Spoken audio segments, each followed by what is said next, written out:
एकादशी की कथा। धर्मराज युधिष्ठिर कहने लगे कि हे भगवान, आश्विन कृष्ण के एकादशी का नाम क्या है? तो इस पर श्री कृष्ण भगवान बोले कि इसका नाम इंदिरा एकादशी है। यह एकादशी सब पापों को नष्ट करने वाली है तथा पितरों को अधोगति मुक्ति देने वाली है। हे राजन, ध्यान पूर्वक इसकी कथा सुनिए।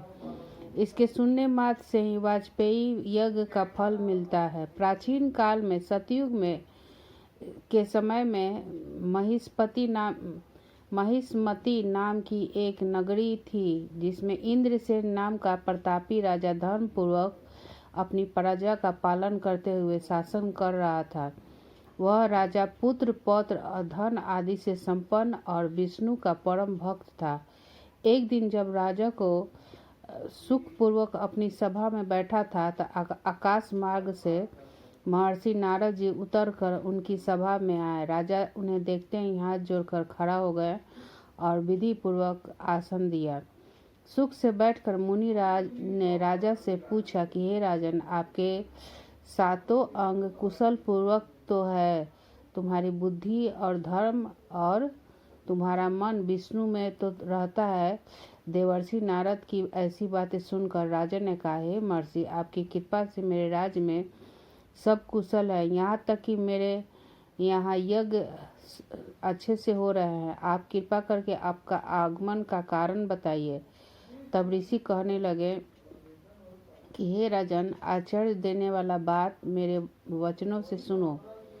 मैं एक ब्रह्मलोक में यमलोक को गया था। वहाँ श्रद्धापूर्वक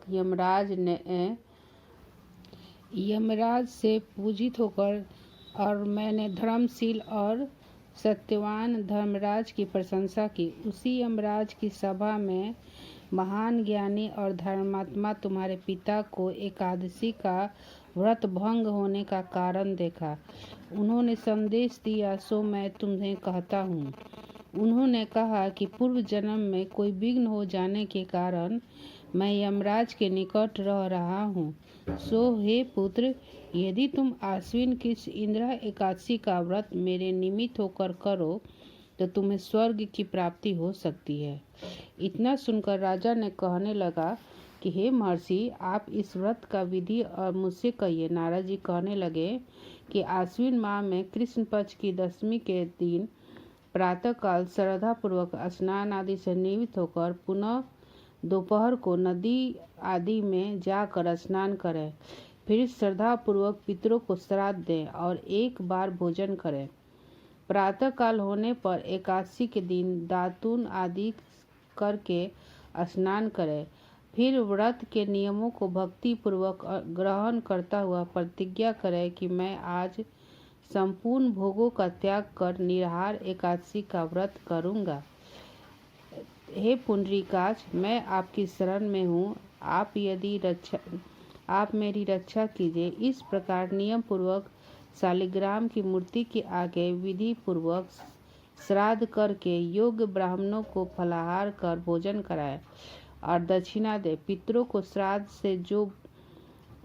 से जो बच जाए उसे सूंघ कर गौ को दे दें और धूप दीप गंध आदि नैवेद्य आदि से सामग्री से ऋषिकेश भगवान की पूजन करें।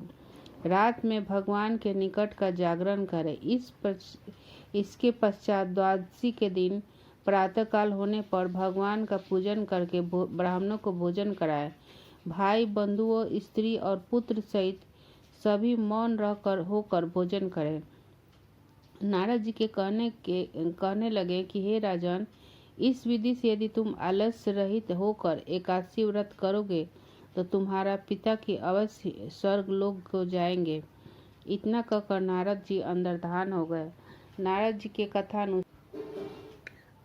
जी के कथानुसार राजा अपने बंधु और बांधवों सहित व्रत करने लगा। आकाश से पुष्प की वर्षा होने लगी। उस राजा का पिता गरुड़ पर चढ़कर विष्णु लोक को चला गया।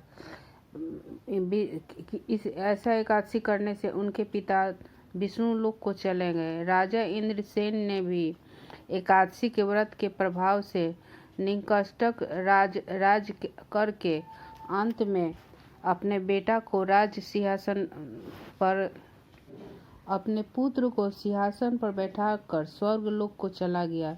हे युधिष्ठिर, इंदिरा एकादशी का व्रत मैंने तुमसे कहा। इसके पढ़ने और सुनने मात्र से मनुष्य के सब पाप नष्ट हो जाते हैं और सब प्रकार के भोगों को भोग कर वैकुंठ धाम को प्राप्त होता है। तो यही इस एकादशी का महात्म है। एकादशी व्रत सभी को जरूर करना चाहिए। एकादशी व्रत करने से वैकुंठ धाम की प्राप्ति होती है। हर तरह से इस जीवन में अच्छा होता है। इस व्रत को करने से महान पुण्य की प्राप्ति होती है तथा इस दिन, एकादशी के दिन, जो व्रत न कर सके उन्हें राधा का नाम लेना चाहिए। हमेशा राधा नाम जपना चाहिए, कृष्ण कृष्ण जपना चाहिए। ऐसा करने से अच्छा होता है। राधे राधे दोस्तों।